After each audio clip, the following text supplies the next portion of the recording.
Yes, this is Adrian from MBX Extreme, where we pride ourselves on performance, innovation, and customer service.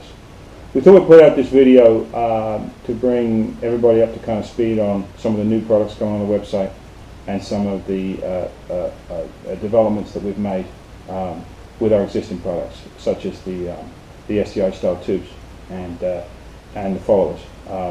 So basically, what's happened is that we are making the follower out of a new material, and that material is a lot more durable, tough, and we feel a lot better. There's been some redesigning of the follower to have a specific one for 9mm, 38, and for 40 caliber.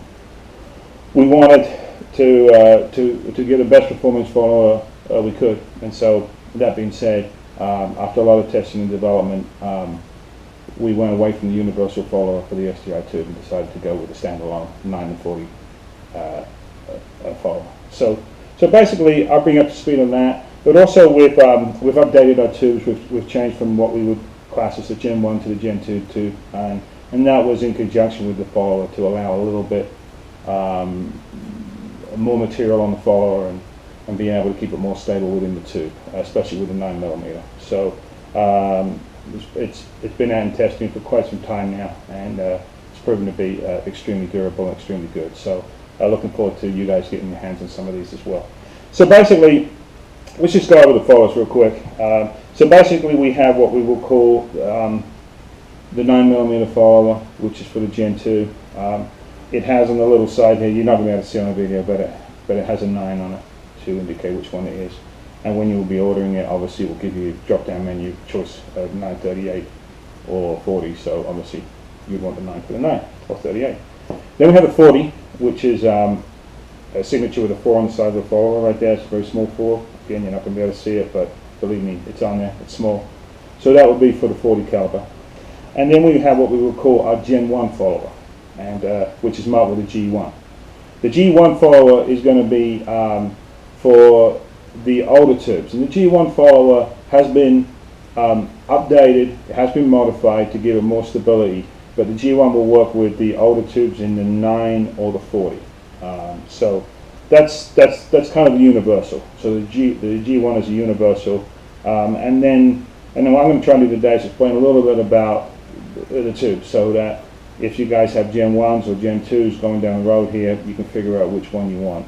Both tubes perform are very reliable, and there's not really a big performance difference within the tubes.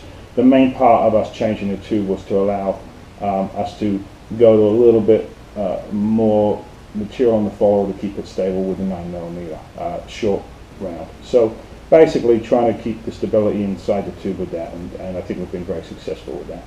So let me just explain. Well, first of all, let's go for the simple stuff. The 155 tube that we make for 9 and 38, that's always been basically a Gen 2 where it has the indents that stop and they're very small at the top. So that's always been a Gen 2 tube. So basically, if you would order for that, you would order the Gen 2 follower.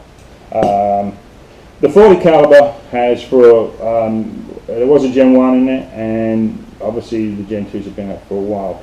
So the main difference between it, again, if you see where it kind of, the indents kind of stop and short at the top here and here, that's going to be your Gen 2 tube. Okay.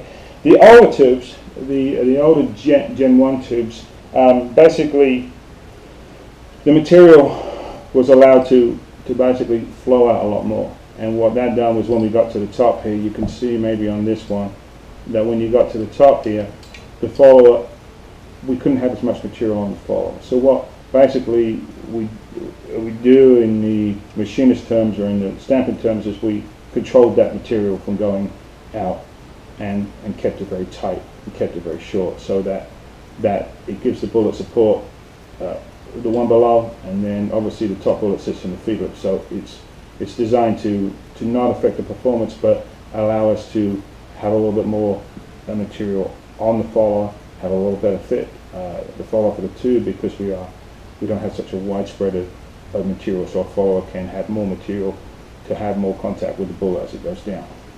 So that's basically the only difference.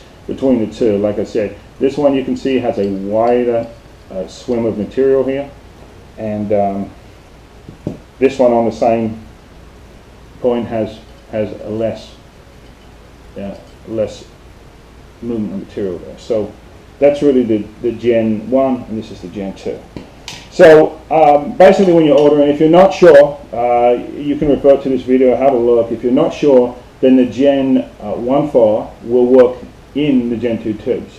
The problem is that the Gen 2 follower has a lot more material around this given area, around here, and around this side, a lot more material here, and is not going to fit very well in this tube. It's going to need to be either filed on or massaged to make it work. So best thing, if you're not sure, order the Gen 1.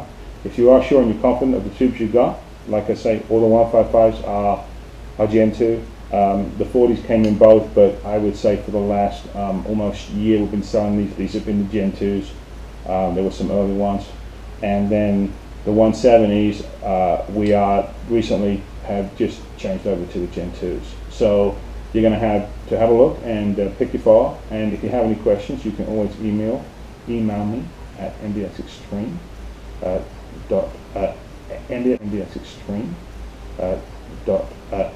mbxextreme@gmail.com. So I hope that kind of helps, and we're looking forward to these getting out there. We feel we've got a great performance part. It seems to load much better, much easier. The material is very slick, and the durability is just incredible. So you guys have a good trip out to the range, and safe shooting, and we'll talk to you later. Thank you.